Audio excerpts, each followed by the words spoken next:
I Will Come Back for You, A Family in Hiding During World War II by Marisabina Russo. In memory of my mama, Sabina, and my brothers Piero and Roberto. My Nona changes her jewelry every day, but there is one bracelet she always wears. It is a charm bracelet, a gift from my mama. Sometimes we sit together and Nona lets me touch the tiny charms: a donkey, a piano, a bicycle, a piglet, a barn, a spinning wheel, and a boat. One day I asked Nona why she never takes off her bracelet.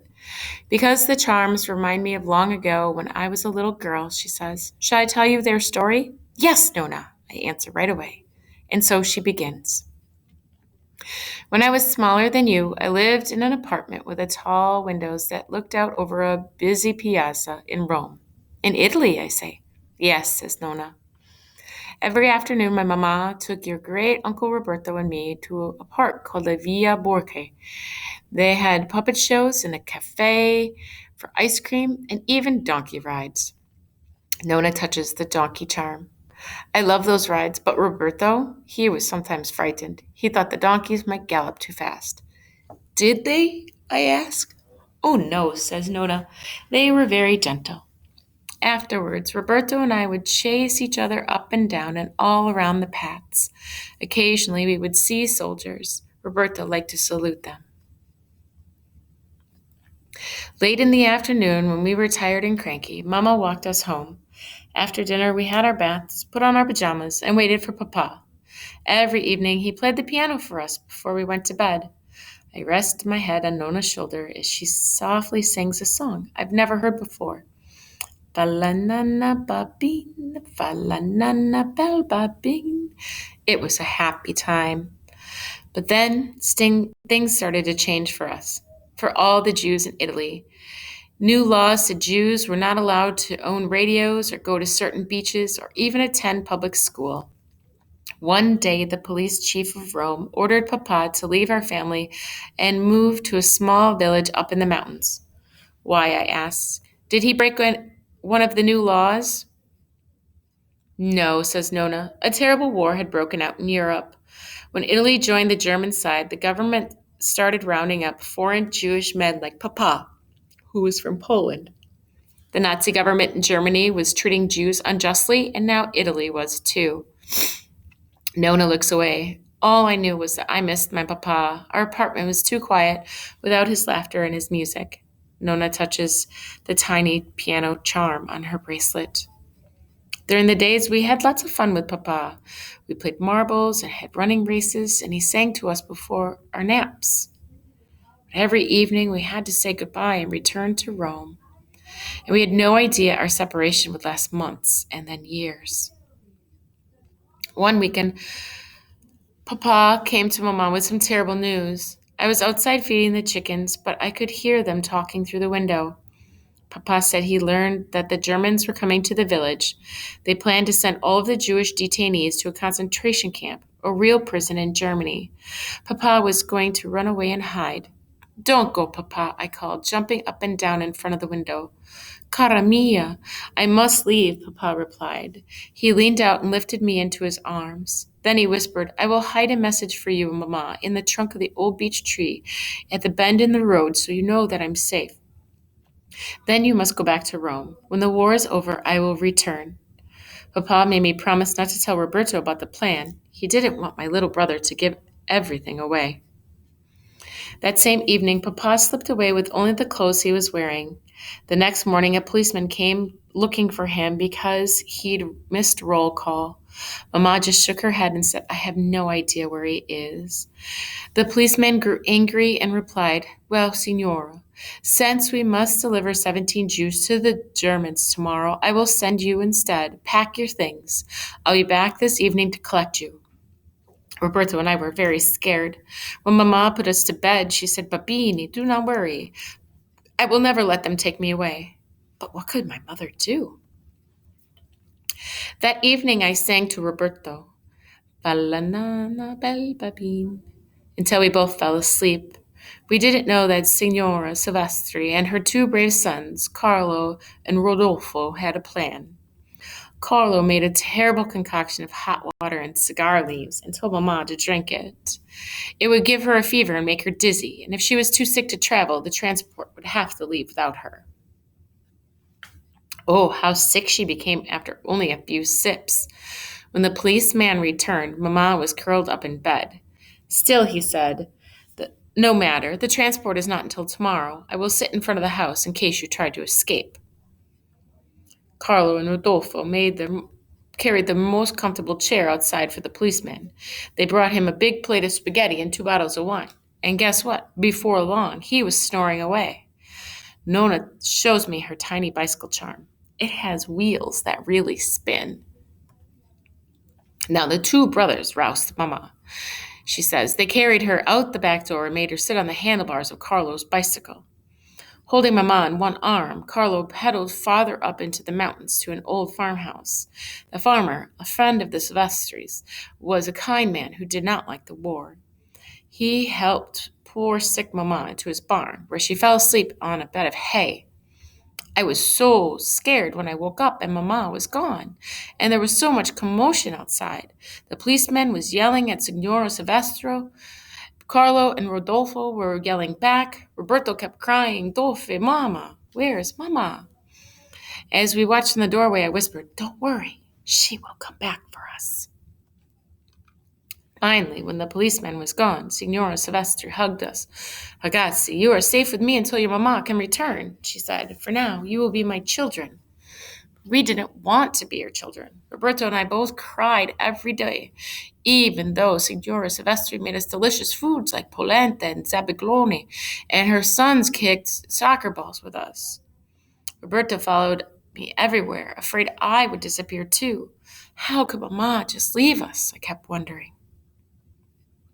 A few weeks later, a neighbor, Signor Brunelli, stopped by, leading a donkey with baskets strapped to its back. Nona pauses to touch the little donkey charm on her bracelet. Would you like to go for a ride, Babini? He asked. Yes, yes, I said, but Roberto started to cry. Signor Silvestri whispered a secret. Signor Brunelli is going to take you to your Mama. Signor Brunelli helped us into the baskets. What a surprise! There were piglets in each one. Signora Silvestri helped us crouch down, and then she placed a small cloth on each of our heads, and on top of that, a piglet. Just like little piglet hats, I say. True, says Nona with a smile, touching the piglet charm on her bracelet. Everyone in the village knew that Signor Brunelli took his piglets higher into the mountains to trade with other farmers. Who would suspect that huddled under the baby pigs were two small children? It was a long, bumpy ride. I listened for Roberto, but if he was crying, it was drowned out by the piglets squealing. They must have missed their mamas, too, I say. Yes, says Nona. When we reached the farmhouse, but we didn't see Mama anywhere. The farmer's wife led us to a field where women in long skirts and headscarves were working. One rushed over and covered us with kisses. It was Mama. Nona smiles and shows me another charm. It is a barn with a tiny door that opens and closes. That night, Mama told us she found Papa's note in the trunk of the beech tree. He was hiding farther up in the mountains. When it was safe, we would all be together again. For many months, we stayed at the farm. We played with the farmer's children, and Mama worked in the field. She learned how to carry water jugs on her head and even how to spin yarn from sheep's wool. We all looked the part of the farmer's family, so no one suspected we were Jews. I touched the spinning wheel charm. Now Nona has that faraway look. I wait for her to finish the story. What about your papa? I finally ask. We never saw Papa again, said Nona. Later we learned he joined the Partigiani, a group of people who were fighting against the Germans. It was very dangerous. One day a couple of Nazi soldiers found his hideout, and they killed him. Nona gently runs her finger across all the charms in her bracelet. At last, on a beautiful day in June, the war was over in the mountains, and Mama took Roberto and me back to Rome. But the city was in such chaos.